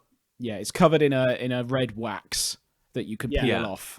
And it has you peel off like a little strip around the middle, and then it opens like. Do they not have Baby Bells in America? Surely They don't have Baby Bells in America. Surely not. Thing is, we can't be sure. We don't know. I don't know what they have. And what you get is a weird, like, rubbery.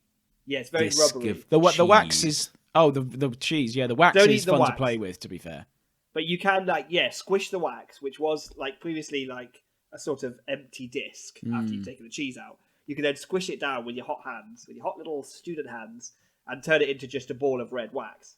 And then it's yours to sculpt. Then it's yours to make what you want with. You can do, and if you're industrious, you can eat 40 baby bells over the course of, I don't know, a month if you're a normal person, or like a day. Yeah, surely. Oh, what's the record for eating baby bells? There must be a record. Thing is, though, right? Like, let's say it was a month to be charitable to this person. Surely that was hairy. It was covered in hair. You'd think so, especially a school child's pocket. Exactly, it's awful in there. Yeah. The thing is, I never enjoyed a baby bell, but I don't mind baby bells. I don't mind a baby bell. when did you last have a baby bell? Well, that's true. Me? Probably in the last year. Really? Yeah, oh yeah. I might have had I haven't bought a baby bell. I don't know. I feel like in the last 5 years, probably.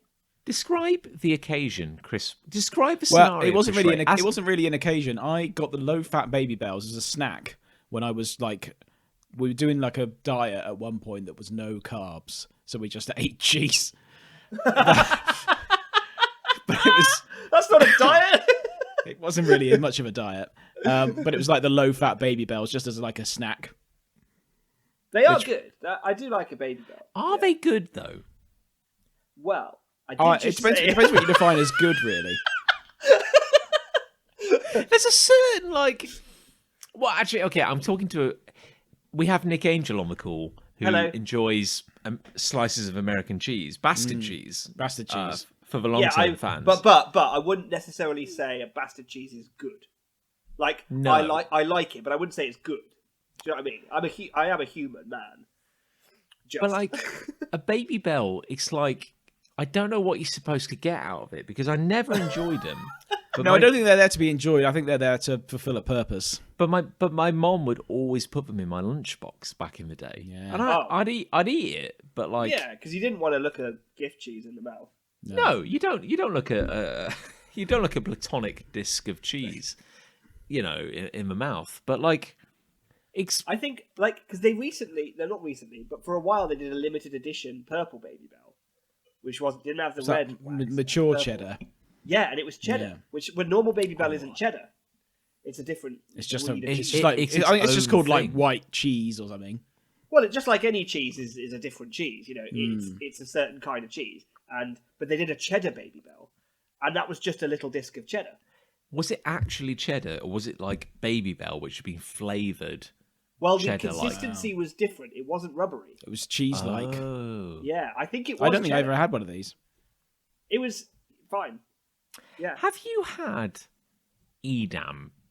Yeah. I love an Edam. Yeah. Do you love Edam? I like Edam. Yeah. Do you not like Edam? I like a bit of Edam.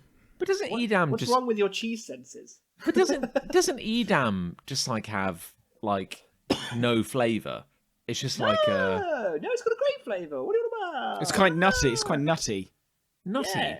Yeah, it's got quite an unusual flavour. I think Edam. It's got quite a. But it's quite hard, isn't it? An Edam. It's just like a kind of like a white hard, tasteless cheese, isn't it? I'd say yellow, but sure. I don't think it's tasteless. No, maybe you're an idiot. Yeah. Maybe you're cheese blind.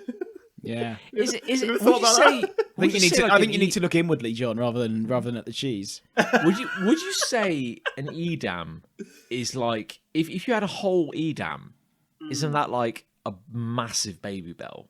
Yes, probably. Yeah. Because it does come in like a giant But a lot red of wheel. cheeses come like that, don't they? But yes, this one specifically would be red. Oh, I'm thinking of Gouda. I've got my cheeses mixed love up. a bit of I'm Gouda. thinking of Gouda's Gouda. good. Oh, My apologies. wait, is Gouda a soft cheese or a hard cheese? Gouda's a hard cheese with holes in it. Yeah. Oh, like Yeah. a I Swiss got cheese. confused. Gouda's the nutty Yeah. one it's got holes in it. Yeah, Edam doesn't have holes in it.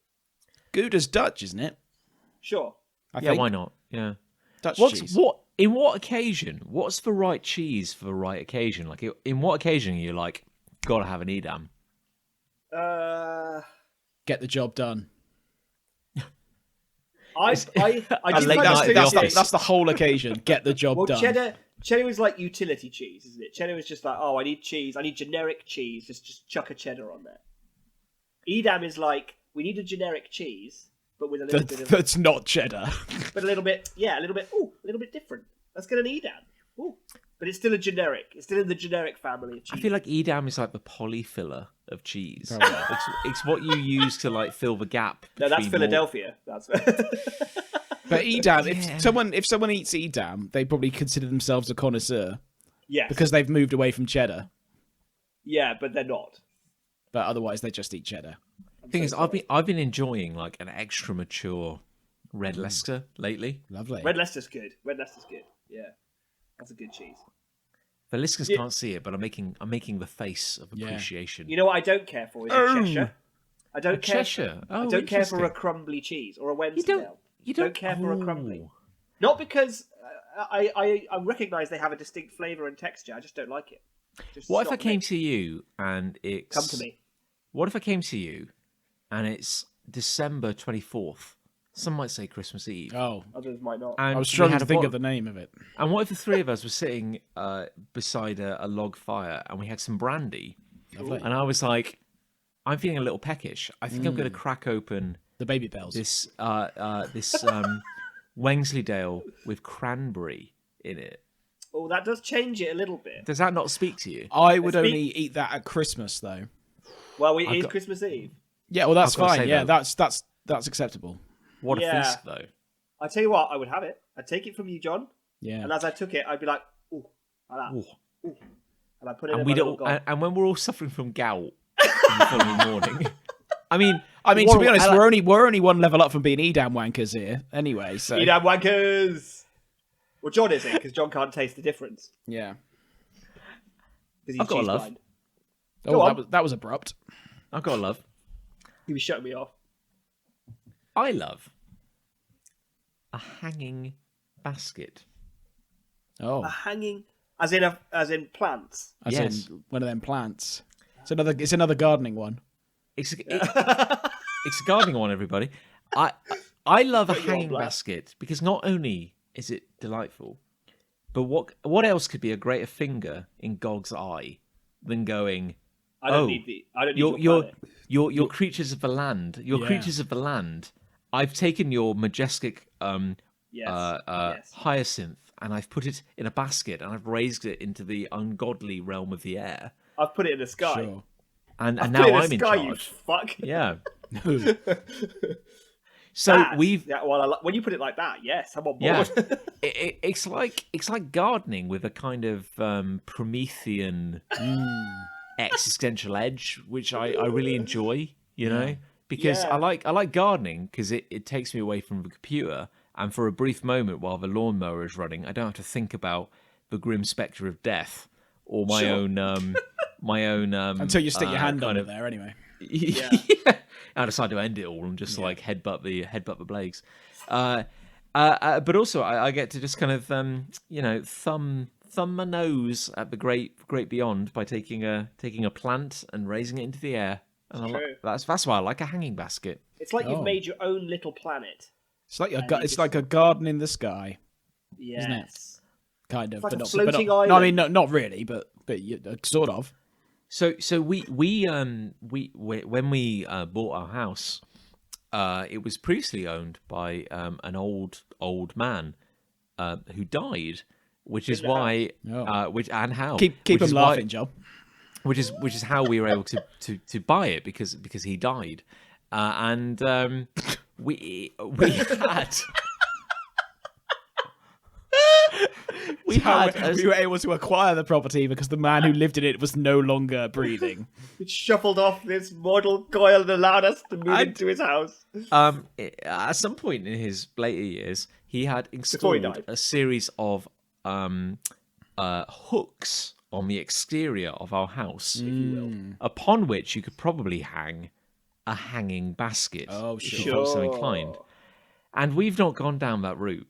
We've never done it. So to No. the point well, where you were scared, probably. we were scared. Like I felt the urges deep inside, but I repressed them, and I wasn't willing to really just kind of embrace this dark passion. No. But we had these kind of hooks on the exterior of our house, and we haven't done anything with them until last weekend, where we Oh. purchased 2 external hanging baskets. Oh my goodness! Holy And crap. I didn't think you were going to say hanging baskets then until you No, said I know. It I- really I just didn't kind of think took you everyone were by either, surprise. yeah. But Lucy kind of potted up. I just burped. Oh, my That's real. goodness. That's raw. That's very Lucy, unprofessional, John. Yeah, very. But I sneezed while I was doing it, so that made it kind of. Did your dick tentative. nearly explode? It did actually. Yeah. But not for that reason. So we made up 2 hanging baskets like you do, and now I'm like, ooh, that's delightful. Yeah. And How also, many can you hang on a house legally? How many can you hang? Oh, we Well, should look indeed. that up. Well, here's the other thing. You see, I'm not gonna look it up.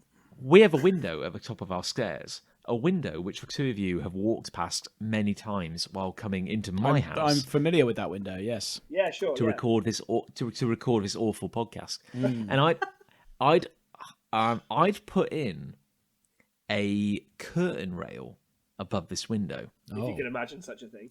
I put this in a few months ago, but we don't have a curtain. Oh my god, that's a fuck you, isn't it? So Oh, that's very droll. So we have purchased, and I'm glad you're sitting down. I reckon I know what he's going to say here.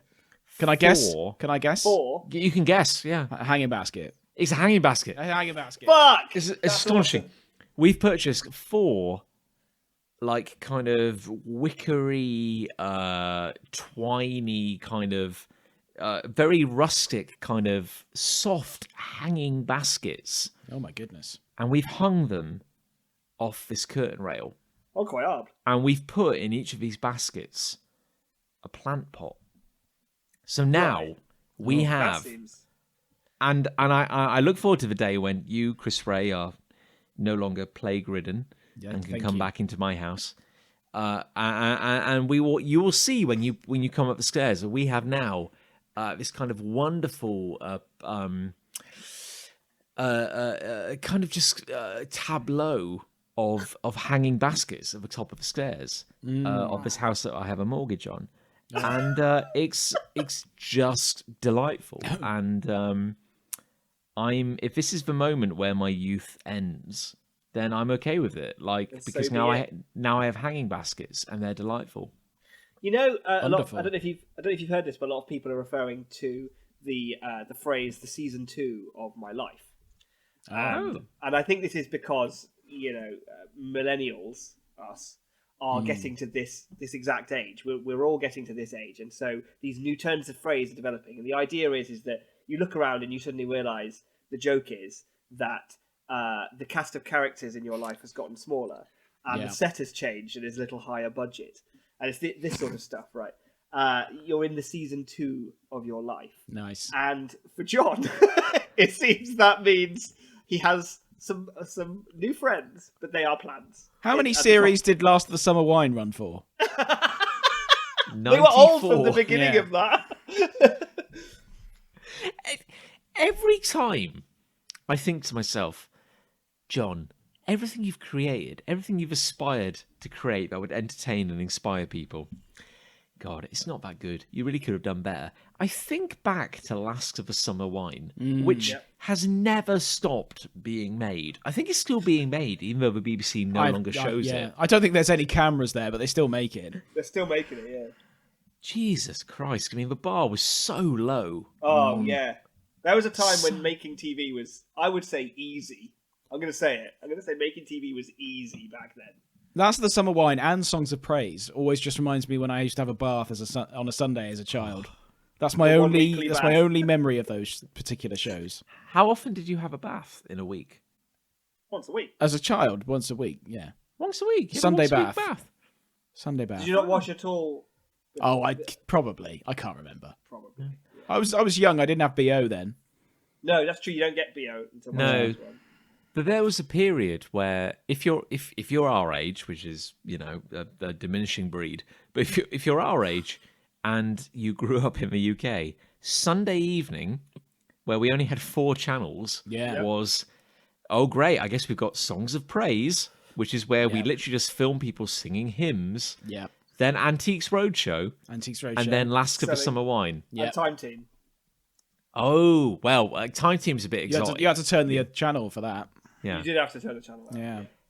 Can I just say, I love how we've been recording this episode now for 1 hour and 29 minutes, and in the course of that episode, the sun has. Yeah, kind I know of what gone you're going down. to say because I know where he's going. Yeah. I noticed and- this about half an hour ago, but I didn't want Nick- to say anything. Nick has a lamp on, Yeah, and I've no idea what my own thumbnail looks like. You're very brightly lit. you're Thank okay. you, thank you. Whereas Chris Ray is. He's like a I mean, goblin in the dark. I, for reference, I'm in pitch darkness now. Yeah, you are. You're like a goblin in the Yeah. shadows. Yeah. I did not turn the big light on before we started recording, and I am now sitting in the dark. Yeah, it's kind of creepy actually. It's very professional of me not to get up. Yeah, true. I like it. Absolutely, like. Shall I get it? Shall I get up now? Whatever you're picturing right now. Shall I Yeah, get it's up way and do worse. it? I'm gonna Yeah, get. why I'm gonna, not? I'm Why gonna get not? up and turn the light on. Hold on. Who cares? Yeah, Well, go I've for got it. to love. I've got to love while he gets up. Here we go. Oh, Here we go. Can't who's wait. talking there? Oh my god. Wow, I can see. There we go. That's much. You know what's better. wild? I have only been upstairs in Chris Ray's house once. Yeah. Best place for you is downstairs. Like that's literally when you bought the place and you gave me the tour. Yeah. I have never. Everyone only gets one tour. Yeah, that's true. No Have second you tours. seen the upstairs, Nick, in Chris Ray's house? I have I think on the tour. Yeah. Yeah. Wonks. He doesn't. Him and Liz, amazing hosts, but they have boundaries. Well, they that's, never- that's probably good. Have you not That's used the pretty upstairs healthy, toilet before? No. Oh no, I No. have actually. I have used the upstairs toilet once. The upstairs one is much nicer. Thing is, I let John loose in my house, and he shits everywhere. Yeah. You left me alone in your house unsupervised for nearly an hour today, I actually. did, and I've regretted it because of the amount of Nice. shit I had to clear up afterwards. I read all your, I've your got books. all the I touched pellets. all your things. All the pellets, all the little John pellets I could find, the J pels as I call them. The J Pels. Yeah. I've got a love. It's quite a simple one. I could be accused of lowballing as well, but you know the crisp mini cheddars. Oh. Mm. Yeah. Did you know there are cheddars? There are full-size cheddars. Oh, yeah.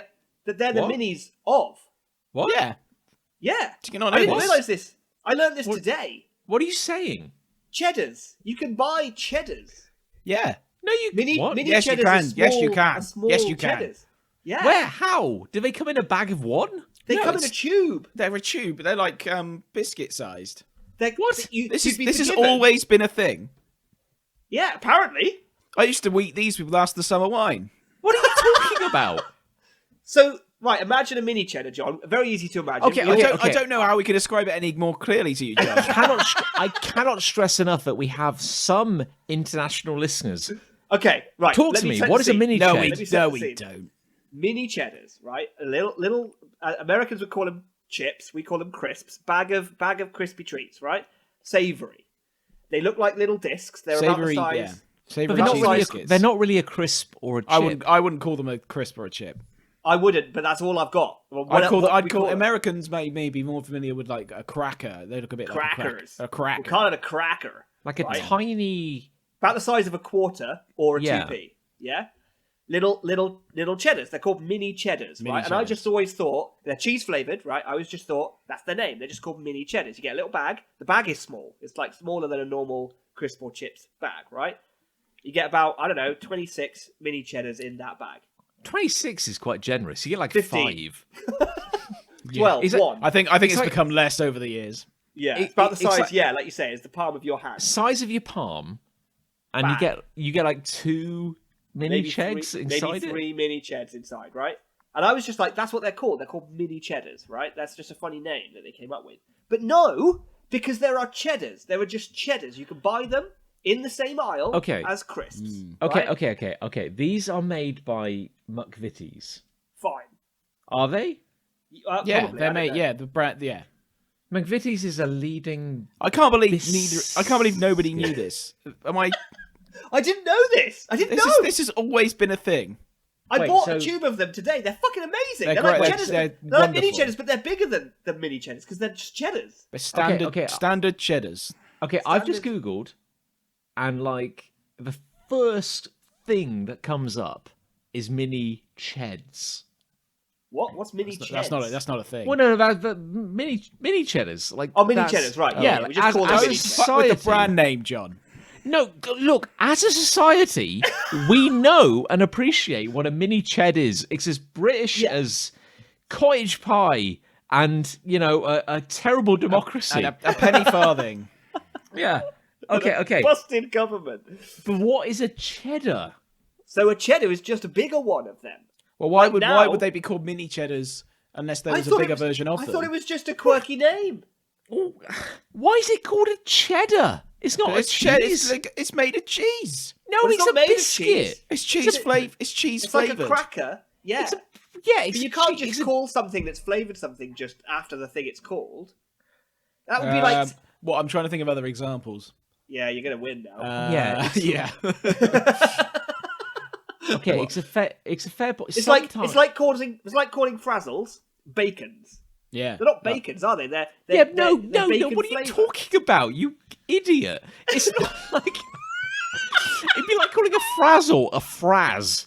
Because that's the logic. It's like No. What I'm getting at is that cheddars are just called what they're flavoured, right? Yeah. They're flavoured with cheddar, so they've just called a crisp. Oh, I see. Sorry. They've called it a cheddar. That's I bullshit. apologise. You can't call it just a cheddar. Yeah.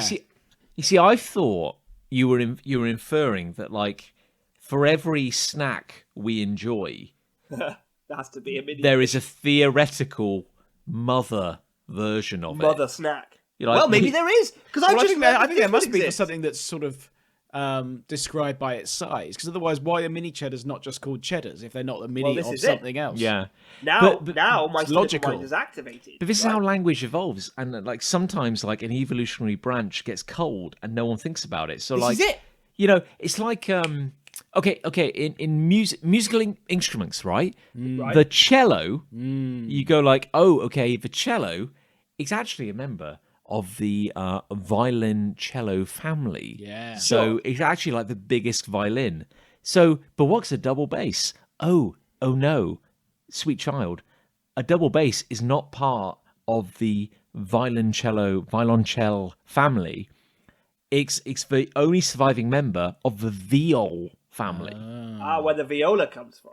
Do you Well, play a there were double others. bass with a bow, or do you? You pluck do, it? yeah. You do play. But but my point is, there are others. Because like this whole evolutionary tree got cold. So like, all we remember as a culture is the mini ched.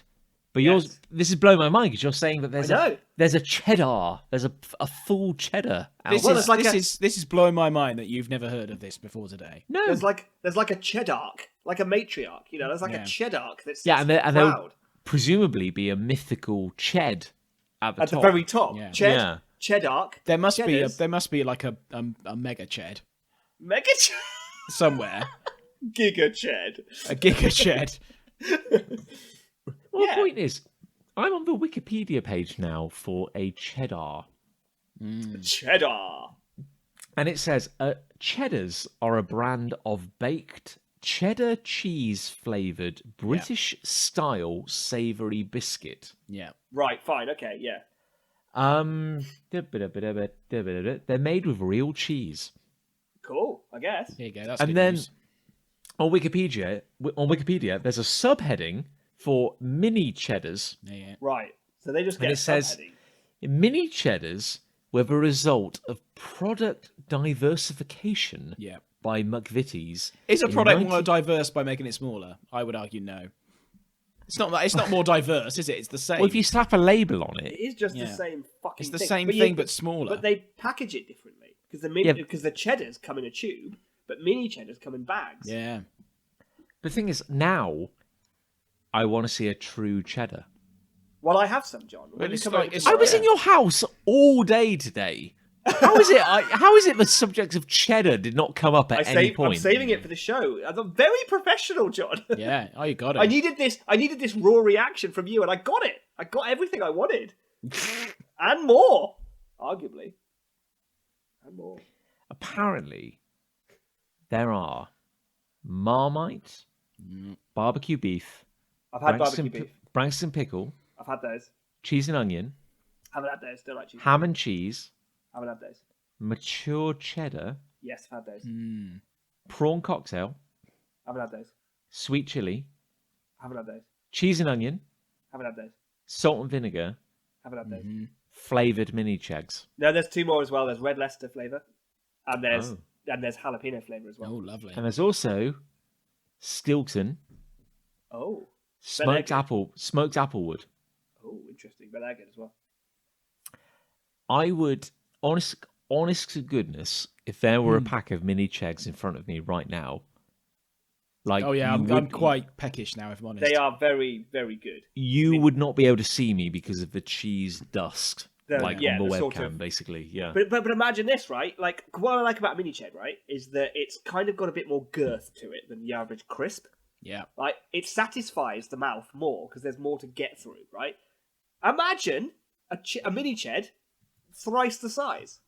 Well, that's a ched, my friend. This really comes down. This is really the core of it for me. How big is a ched? A cheddar. It's like that big. It's pretty big, yeah. Yeah, they're like. Is it the same flavour? Yeah, It's exactly. it's exactly the same product. How is it? Am I the idiot here? How Well, is no, it? because I- because I was the same as you until before today. I was the Wow. same. Look who's the smart one. Once again, it's This Chris guy. Ray. In tune with the modern trends Modern. of cheddars. What's your love? Yeah. What's Well, your- you know how earlier, right? I said I Alright, don't yeah. like exams. Yeah. Oh. I do like quizzes. Yeah, you do. I do like going to quizzes. More specifically, I love it when the quizmaster is shite. I love it. I love going to a quiz where the quizmaster is completely inept. A shit quiz. I've got a couple of examples. One is a Okay, quiz. well, John knows what I'm going to say now because it's a quiz we used to go to at a pub Well, that's now Eve- closed down. even Nick experienced. I think I went Yeah. to Yeah. a quiz. Which was yeah. an interactive quiz we used to have to take, or John very kindly brought his iPad to, because it was an interactive quiz where you just typed a button on your phone. We needed a device. The trouble is, this guy designed and built the interactive element of the quiz himself, and it was always, to some degree, wrong. So there was one time where the answer came up and it said the options were true or false, and it goes. And when you put the answer in, he goes, "Oh, it says true on the screen. The answer is actually false." And it's like you literally had two options. I mean, there were times when he put too many answers as an option, so not all of them would appear on the screen, so you couldn't Yeah. actually click the right one. I remember there was one time we had A, B, C, D, and E, and we only had 4 buttons. Yeah, you could, and he left E off the screen. It was great. It was so That much was a fun. great but- night. because we it went was back so just bad. because it was so bad. Yeah. That was such a good quiz. My big memory is we went to one and he's like, "Hey guys, welcome to the quiz. By the way, there's a great band performing at the Frog and Fiddle right now. If you hurry, a different pub. if you hurry, you might just make it." Yeah. What Off a you go. legend. Off you pop. Yeah. Anyway, I Wonder what went he's to doing another now. quiz recently at a pub I've never been to before. I thought I'd pop along with some work colleagues. And we did this quiz, and it was, God love her. She was just she worked behind the bar, and it was one of those quizzes you sort of order from a centralized location, and they just sort of send out sheets and you print them off, and you just read out the questions and blah, blah, blah. Anyway, simple. God love her. She could not read the questions for love nor money. There were so many sort of just hilariously innocent mistakes. One of the questions was where in North Hampshire might you where in the Northern Hemisphere might you find it was just like oh my God, what is happening? and then at the end of the quiz she was reading out the answers, and she had quite a broad sort of Gloucestershire accent, and we had a picture round which was quite varied subjects, and it was one of those things where you almost had to be there, but it was just going through the answers. She just went, so number 9 is Arnold Schwarzenegger, and number 10 is an iron. Oh, it was just so good because it was just so innocently shit that it was just a quality quiz. Oh, that sounds brilliant. Oh man, So that is my love. Is just inadvertently terrible quizmasters. absolutely. I can get on board with that all the way down. Oh, that's so pure. Oh, it really is. Oh, that's wonderful. It's so perfect. Well, Well, look, I've got to say, this has been a delight. You know, genuine delight. I'm sorry we're not in the same room. I look forward to in 2 weeks' time. Well, hopefully 2 weeks will be clear, won't we? So because I feel we're finally gonna get back that, you know, that thunder that we were that magic, you know. But this has been a good episode. I feel quite proud of today's episode. There you go. But the big the big question. Wait, listen. Why don't you make me? Hey. The big question is, what won? Love or hate? Ooh, well, I think I know for me, because the chance that I might blow up my penis is just too significant. Yeah, it's too much. It's too much. So I'm gonna stick with hate for this one. I mean, I've got to say, it's been a strong episode. There's been a lot of very good entries. The hates have been pretty strong, I think. I do feel as though they were. Is that your decision? Is that your answer? I think so, yeah, the hate. Well, I would have said hate anyway. I didn't like my exam, but I did pass it, and I do enjoy being asked questions in a terrible way. So it's close, but I'll go with hate.